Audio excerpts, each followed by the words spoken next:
Hello students, welcome to the VL Academy. We are again here with new chapter of class 10th grammar tense. आज हम बात करेंगे tenses के बारे में। टेंस बहुत इजी होता है, तो इसमें घबराने की बिल्कुल ज़रूरत नहीं है जिसको टेंस नहीं आते हैं। बहुत इजी तरीके से हम टेंसेस को समझेंगे और कंप्लीट करेंगे। एंड आई एम श्योर अगर आपने वीडियो पूरा देखा, अगर आपने वीडियो कॉन्सेंट्रेटिव तरीके से देखा तो आपको टेंस बहुत ईजी लगेंगे और बहुत अच्छे लगेंगे। चलिए बात करते हैं। टेंस 3 प्रकार के होते हैं, प्रेजेंट, पास्ट एंड फ्यूचर। अब ये पार्ट हैं टेंसेस के, कितने पार्ट्स हैं? 3, प्रेजेंट, पास्ट एंड फ्यूचर। तो 3 तरीके के टेंस होते हैं, ठीक है। अब हर पार्ट के भी 4 पार्ट होते हैं। प्रेजेंट के 4 पार्ट होंगे, पास्ट के 4 पार्ट होंगे और फ्यूचर के भी 4 पार्ट होंगे। तो टोटल कितने हो गए? 12। टोटल हमारे पास कितने हो गए? 12, ठीक है। अब बात करते हैं उन 4 पार्ट की। तो indefinite, continuous, perfect and perfect continuous, ये 4 पार्ट हैं आपके टेंसेस के, ठीक है। प्रेजेंट टेंस क्या होता है? प्रेजेंट टेंस मीन्स वर्तमान, जहां पर है वर्ड का यूज होता है, जहां पर हूँ वर्ड का यूज होता है, जहां पर हो वर्ड का यूज होता है, तो ये क्या हो जाएगा? आपका प्रेजेंट टेंस हो जाएगा। तो अगर हिंदी में आइडेंटिफाई करना है आपको टेंस को, किस तरीके से आइडेंटिफाई करेंगे कि वर्ड के लास्ट में जो सेंटेंस है आपका, उसमें जो लास्ट वर्ड है वहां पर है होगा, तो आपका वह सेंटेंस क्या हो जाएगा? आपका वह सेंटेंस प्रेजेंट का हो जाएगा। अब बात करते हैं इंडेफिनिट की। इंडेफिनिट मीन्स होता है अनिश्चित, अनसर्टेन, अनश्योर। जहां पर कोई भी चीज अनिश्चित होती है, अनश्योर होती है, वह सेंटेंस इंडेफिनिट का होता है। जैसे कि हम कह सकते हैं वह स्कूल जाता है, वह बाजार जाता है, वह खाना खाता है। यह अनिश्चित कैसे है? क्या इस सेंटेंस में वह स्कूल जाता है, आपको स्कूल का टाइमिंग पता है? आपको वो दिन पता है कि किस दिन वह स्कूल जाता है? और अगर आपको वह दिन पता है तो वह उस दिन स्कूल नहीं गया तो आप क्या करोगे? आप बोलोगे रोज तो जाता था, आज नहीं गया। क्लियर? तो हम ये कंफर्म नहीं कर सकते हैं कि वह रोज स्कूल जाता है। वह स्कूल जाता है, मैं इतना कंफर्म, वह बाजार जाता है, मैं इतना कंफर्म है। वह किस दिन बाजार जाता है ये कंफर्म नहीं होगा, ठीक है। चलिए अब हम बात करते हैं कॉन्टिन्यूअस की। कॉन्टिन्यूअस क्या है? कॉन्टिन्यूअस में बात करेंगे, काम शुरू हो गया है बट कंप्लीट नहीं हुआ, प्रोसेस पे। Work is in process, work start हो गया है बट कंप्लीट नहीं हुआ है, फिनिश नहीं हुआ है, तो ये टेंस होगा कॉन्टिन्यूअस का। क्लियर? अब बात करते हैं परफेक्ट की। परफेक्ट कब बोलते हैं? जब भी कोई काम कंप्लीट हो जाता है, किसी ने बहुत अच्छा काम कर लिया, किसी ने काम कंप्लीट कर लिया, हमने पूछा काम हो गया, उसने बोला परफेक्ट, ठीक है, तो उसने काम कर लिया। तो जब काम कंप्लीट हो जाता है तो वहां पर हम परफेक्ट की बात करते हैं। अब हम बात करते हैं परफेक्ट कॉन्टिन्यूअस। अब इसमें परफेक्ट भी है और कॉन्टिन्यूअस भी है। क्लियर? इसको कैसे समझेंगे? बहुत आसान है समझना, बहुत इजी तरीके से समझना है। तो कॉन्टिन्यूअस में क्या होता है? काम लगातार चल रहा होता है, तो इसमें भी काम लगातार चल रहा होगा, ठीक है। परफेक्ट में क्या होता है? हमें पता होता है काम कंप्लीट हो गया, और इसमें क्या होगा? हमें वो टाइम पता होगा, हमें वो टाइमिंग क्लियर होगी जिस टाइम पे आपका वर्क कंप्लीट हो रहा होगा, ठीक है। तो अगर हमें ये पता है कि यह काम किस टाइम पर कंप्लीट हो जाएगा, तो वह सेंटेंस क्या होगा? परफेक्ट कॉन्टिन्यूअस का सेंटेंस होगा, ठीक है। और अगर उसके लास्ट पे है लगा है तो वो प्रेजेंट का होगा, अगर था लगा है तो वो पास्ट का होगा, अगर गा लगा है तो वो फ्यूचर का होगा। ये कन्फर्म? प्रेजेंट की आइडेंटिफिकेशन होती है, पास्ट की आइडेंटिफिकेशन होती है था, और फ्यूचर की आइडेंटिफिकेशन होती है गा, ठीक है। इंडेफिनिट हमने समझ लिया कि अगर कोई वर्क हमें ऐसा लगता है कि अनसर्टेन, अनश्योर है, तो वह इंडेफिनिट होता है। अगर कोई वर्क प्रोसेस में है तो वह कॉन्टिन्यूअस होता है। अगर वह कोई वर्क जो है वह कंप्लीट हो चुका है तो वह परफेक्ट होता है। और अगर वर्क प्रोसेसिंग में है और वर्क कंप्लीट होने का टाइमिंग हमको पता है तो वह वर्क क्या होगा? परफेक्ट कॉन्टिन्यूअस पे होगा, ठीक है। इतना कंफर्म? अब बात करते हैं प्रेजेंट इंडेफिनिट की, ठीक है। किसकी बात करते हैं? प्रेजेंट इंडेफिनिट की। अब यहाँ पे रूल्स भी आएंगे तो ध्यान से देखिएगा। प्रेजेंट इंडेफिनिट की बात करते हैं। अब प्रेजेंट इंडेफिनिट का जो पॉजिटिव सेंटेंस होगा उसमें हम कैसे बनाएंगे उसका हम रूल देख लेते हैं। सबसे पहले हम सब्जेक्ट यूज करेंगे, देन आफ्टर हम वर्ब विथ फर्स्ट फॉर्म। क्या यूज करेंगे? वर्ब विथ फर्स्ट फॉर्म, जिसमें एस या ई एस लगा होगा। क्या लगा होगा? एस या ई एस। एस या ई एस कहाँ पर लगाते हैं? सिंगुलर के साथ हम एस या ई एस का यूज करते हैं। अगर प्लूरल आता है तो वहां पर कुछ भी यूज नहीं करते, ठीक है। वर्ब का फर्स्ट फॉर्म ही रहता है, वहां पर एस या ई एस नहीं लगेगा अगर प्लूरल है। अगर सिंगुलर है तब हम वहां पर एस या ई एस यूज करेंगे। चलिए आगे बात करते हैं। अगर हम प्रेजेंट इंडिफिनिट सेंटेंस को ही नेगेटिव बनाएं, तब इसको नेगेटिव कैसे बनाएंगे? नेगेटिव बनाने का तरीका ये है कि हम सब्जेक्ट लेंगे प्लस डू या डज। क्या लेंगे? डू या डज। ठीक है, डू का यूज करेंगे या फिर डज का यूज करेंगे। सब्जेक्ट डू या does plus not, subject do या does plus not. Then after verb with first form. अब सब्जेक्ट सिंगुलर हो या प्लूरल हो, अब हमें यहाँ पर एस या ईएस नहीं लगाना। ठीक है, सिर्फ हम वर्ब के फर्स्ट फॉर्म यूज करेंगे। क्यों नहीं लगाना? क्योंकि सिंगुलर के लिए हमने डस का यूज किया है और प्लूरल के लिए हमने डू का यूज किया है। ठीक है, तो सब्जेक्ट प्लस डू या does plus not plus verb with first form plus object plus other word. तो इस तरीके से हम अपने सेंटेंस को कंप्लीट कर सकते हैं नेगेटिव में। अब हम बात करते हैं इंट्रोगेटिव की। इंट्रोगेटिव में भी डू या डस पहले आ जाएगा, सब्जेक्ट के पहले आ जाएगा और बाकी फॉर्मेशन सेम होगा, वर्ब की फर्स्ट फॉर्म ही यूज करेंगे। अब हम बात करेंगे प्रेजेंट कॉन्टिन्यूअस की। किसकी बात करेंगे? प्रेजेंट कॉन्टिन्यूअस की। प्रेजेंट कॉन्टिन्यूअस में क्या करते हैं? सब्जेक्ट लेते हैं, is am are helping verb का यूज करते हैं। किसका यूज करते हैं? इज एम आर का यूज करते हैं। इज सिंगुलर के साथ करते हैं, एम आई के साथ यूज करते हैं और आर का यूज प्लूरल के साथ करते हैं। ठीक है, सिंगुलर के साथ हम इस का यूज करेंगे, आई का यूज करेंगे एम के साथ और आर का यूज करेंगे प्लूरल के साथ। वर्ब की फर्स्ट फॉर्म में आईएनजी का यूज करेंगे। किसका यूज करेंगे? वर्ब के फर्स्ट फॉर्म में आईएनजी का यूज करेंगे and object and other words. ठीक है, नेगेटिव में हेल्पिंग वर्ब के बाद हम नॉट का यूज कर देंगे। सब कुछ सेम रहेगा, subject plus helping verb plus not, is am are plus not. तो is not, am not, are not according to subject we will change that. Interrogative में क्या करेंगे? इंट्रोगेटिव में इज एम आर जो भी आपकी हेल्पिंग वर्ब है उसको हम सब्जेक्ट के पहले ले जाएंगे और बाकी चीजें सेम रखेंगे। ठीक है, अब हम बात करते हैं परफेक्ट की, प्रेजेंट परफेक्ट की। परफेक्ट क्या होता है? अब यहाँ पर जो हेल्पिंग वर्ब यूज होती है वो होती है हैज एंड हैव। क्या यूज होगी? Has and have. बहुत ईजी है, दो हेल्पिंग वर्ब है, हैज एंड हैव यूज होगी प्रेजेंट परफेक्ट में। तो सब्जेक्ट अगर सिंगुलर है तो हम हैज यूज करेंगे, अगर सब्जेक्ट प्लूरल है तो हैव यूज करेंगे। ठीक है, singular subject has, plural subject have. अब हम इस पे क्या यूज करेंगे? वर्ब की third form, past participle. Verb की थर्ड फॉर्म यूज करेंगे। क्या यूज करेंगे?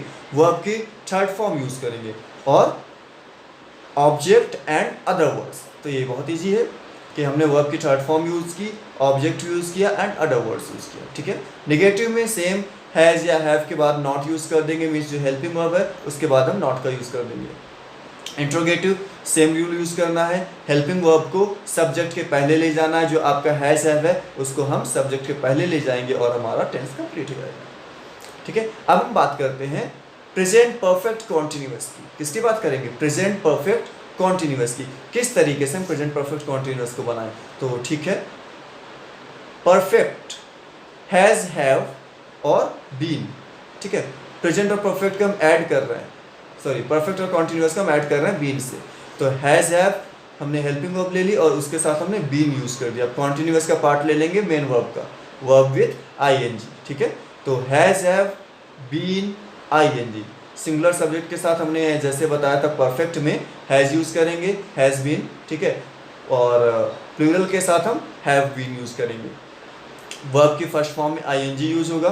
फिर आपका यहाँ पर यूज होता है सिंस और फॉर टाइम के साथ। आपको पता होना चाहिए किस टाइम के साथ हम सिंस का यूज करेंगे और किस टाइम के साथ हम फॉर का यूज करेंगे। ठीक है, टाइमिंग बहुत मायने रखती है।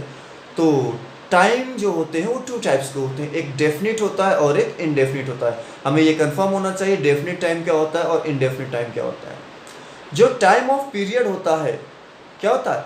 टाइम ऑफ पीरियड वो डेफिनिट होता है, उसके साथ हम सिंस का यूज करेंगे। जो टाइम ऑफ पीरियड होगा उसके साथ हम सिंस का यूज करेंगे, वो डेफिनिट होगा। एग्जैक्ट टाइम वो डेफिनिट होगा। ठीक है, और इनडेफिनिट क्या होता है? इनडेफिनिट होता है जैसे 2 दिन से, 2 सालों से, 2 हफ्तों से, ये इनडेफिनिट टाइम होगी। तो इसके साथ हम फॉर का यूज करेंगे। क्लियर, समझ आ गया? Negative has been, have been plus not, ना, गलत तरीका। अब यहाँ पर 2 हेल्पिंग वर्ब आ रही हैं आपकी। फर्स्ट क्या है? हैज हैव, सेकंड क्या है? बीन। तो क्या करेंगे आप? हैज के बाद नॉट यूज करेंगे, has not been, have not been. अब जब इंट्रोगेटिव बनाएंगे तो भी हम फर्स्ट हेल्पिंग वर्ब को सब्जेक्ट के पहले ले जाएंगे। हैज सब्जेक्ट प्लस नॉट, ठीक है, हैज सब्जेक्ट फिर बीन, ठीक है, इस तरीके से हम बनाएंगे इसको। समझ आ गया ये, क्लियर। अब बात करते हैं पास्ट इंडेफिनिट की। पास्ट इंडेफिनिट दो सेंटेंसेस आएंगे इसके अंतर्गत, ध्यान दीजिएगा, जिसके लास्ट में था लगा हो, ठीक है, क्लियर, और जिसके लास्ट में कुछ भी ना लगा हो। जैसे कि हम बात करें तुमने खाना खाया, तो अगर तुमने खाना खाया तो मतलब ये पास्ट का हो गया, इसके लास्ट में कुछ नहीं लगा, ठीक है, तो ये सेंटेंस हो गया पास्ट इंडेफिनिट का। और दूसरा तुम खाना खाते थे, ठीक है, तो खाते थे आ गया, तो ये आपका सेंटेंस क्या हो गया, पास्ट इंडेफिनिट का। दोनों सेंटेंस जिसके लास्ट में कुछ न लगाओ तो भी हम इसको बात करेंगे, सेंटेंस किसका हो जाएगा, पास्ट इंडेफिनिट का। रूल देख लेते हैं, बहुत ही इजी है। Subject verb with second form, कौन सा form, second form, subject verb with second form, object other word. Negative बनाएंगे तो सब्जेक्ट डिड, क्या यूज करेंगे, डिड, वहां पर डू या डज था, अब उसको हमने चेंज कर दिया डिड में। प्रेजेंट इंडेफिनिट में डू या डज था ना, उसको हमने यहाँ पे चेंज कर दिया डिड में, ठीक है, तो सब्जेक्ट डिड। और जब हमने एक बार सेकंड फॉर्म यूज कर दी तो दोबारा करेंगे नहीं, तो मेन वर्ब में फर्स्ट फॉर्म ही यूज होगी। Subject did verb with first form, object other word. Negative बनाएंगे तो subject did not, first form, इस तरीके से हमने ऑब्जेक्ट अदर वर्ड यूज कर लिया। इंट्रोगेटिव डिड पहले आ जाएगा, फिर सब्जेक्ट आ जाएगा, फिर आपका मेन वर्ब आ जाएगी अदर वर्ड। इस तरीके से हमने पास्ट इंडेफिनिट कंप्लीट किया। अब हम बात करते हैं पास्ट कॉन्टिन्यूअस की। इसमें कुछ नहीं करना, प्रेजेंट का पता है आपको, इज एम आर यूज होता है, बस आप हेल्पिंग वर्ब रिप्लेस कर दो, वाज वर कर दो। क्या करोगे, वाज और वर, ठीक है। अब आप देखते हैं कि वाज का यूज कहाँ करेंगे। वाज का यूज करेंगे सिंगुलर के साथ, वर का यूज कहाँ करेंगे, प्लूरल के साथ। आई के साथ क्या करेंगे भैया, वहां पर तो एम था, यहाँ पर क्या करेंगे, तो आई के साथ यहाँ पर वॉज का यूज करेंगे, ठीक है।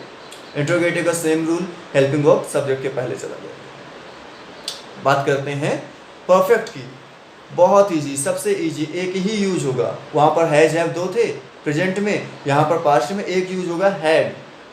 सब्जेक्ट सिंगुलर हो प्लूरल हो कुछ भी हो, हमें फर्क नहीं पड़ता, हमें हैड उठा के रख देना है वर्ब की थर्ड फॉर्म के साथ, दैट्स ऑल।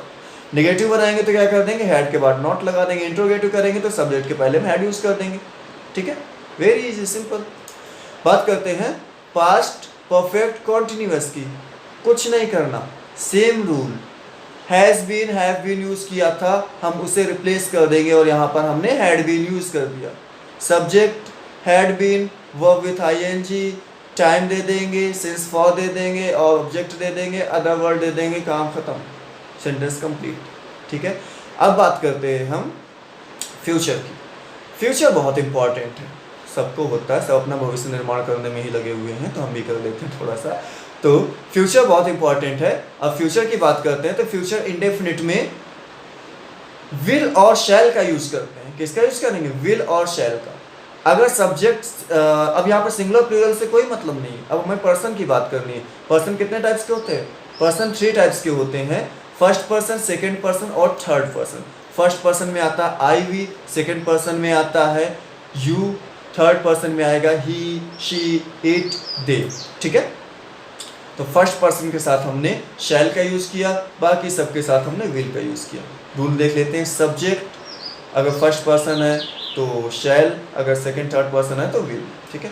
तो सब्जेक्ट विल और शैल, वर्ब की first form, object other word. Negative में विल और शैल के बाद नॉट लगा देंगे, इंट्रोगेटिव में सब्जेक्ट के पहले विल और शैल रख देंगे, ठीक है, बहुत easy. Then after will talk about continuous, बहुत इजी, कुछ नहीं करना, विल और शैल वाला रूल यूज कीजिए, विल भी शैल भी कर दीजिए। क्या करेंगे, विल भी शैल भी, अगर फर्स्ट पर्सन है तो शैल भी, अगर सेकेंड एंड थर्ड पर्सन है तो विल भी, क्लियर। नेगेटिव बनाएंगे will not be, shall not be. Interrogative will subject be, shall subject be, easy. अब बात करते हैं फ्यूचर परफेक्ट की। फ्यूचर परफेक्ट कैसे यूज करेंगे, बहुत इजी है फ्यूचर परफेक्ट, इसको भी कुछ नहीं करना है, हमें सिर्फ विल हैव और शैल हैव का यूज कर देना है। हेल्पिंग वर्ब है will have, shall have, first person के साथ शैल हैव, सेकेंड पर्सन और थर्ड पर्सन के साथ विल हैव का यूज करेंगे, सिंपल, ठीक है। नेगेटिव में will not have, shall not have, ठीक है। इंट्रोगेटिव सब्जेक्ट के पहले विल और शैल ले जाइए, हैव को वहीं छोड़ दीजिए जहां पर वो रखा हुआ है। अब बात करते हैं फ्यूचर परफेक्ट कॉन्टिन्यूअस। बहुत बड़ा लग रहा है, फ्यूचर परफेक्ट कॉन्टिन्यूअस, ठीक है, लेकिन ईजी है। प्रेजेंट परफेक्ट कॉन्टिन्यूअस समझ आ गया, पास्ट परफेक्ट कॉन्टिन्यूअस समझ आ गया, फ्यूचर परफेक्ट कॉन्टिन्यूअस में हेल्पिंग वर्ब चेंज कर दो भैया, will have been, shall have been, ठीक है, will have been, shall have been, आप क्या चेंज कर रहे हो, हेल्पिंग वर्ब, बाकी सेम फॉर्मूला, सेम रूल। तो subject will have been, shall have been, verb with ING, object timing दे दीजिए, सॉरी सिंस फॉर, फिर टाइमिंग दे दीजिए, ऑब्जेक्ट अदर वर्ड, आपका काम कंप्लीट, ठीक है, डन ना। फिर से देख लेते हैं, subject will have been, shall have been, verb with ING, object since and for, time, other words, confirm, clear. बहुत इजी तरीका है टेंसेस को सीखने का, और इसकी आप प्रैक्टिस करिए। मैंने पीडीएफ में टेंसेस के रूल्स और कुछ एक्सरसाइजेस दे रखी हैं, जिसकी हेल्प से आप टेंसेस को प्रैक्टिस करके बहुत अच्छी कंडीशन में ला सकते हो। आप इसको यूज़ करो, आप जो सीखते हो, जो टेंसेस सीखते हो, आप इसको यूज़ करो और अपने टेंसेस को स्ट्रॉन्ग करो। आप नोट्स बनाना चाहते हो तो पीडीएफ में लिंक है, सॉरी डिस्क्रिप्शन में लिंक है उसकी पीडीएफ का, और आप यूज़ कर लो उसको बहुत अच्छे तरीके से, ठीक है। I hope you got the chapter in a well condition, so thank you, have a good day, we will meet in next video.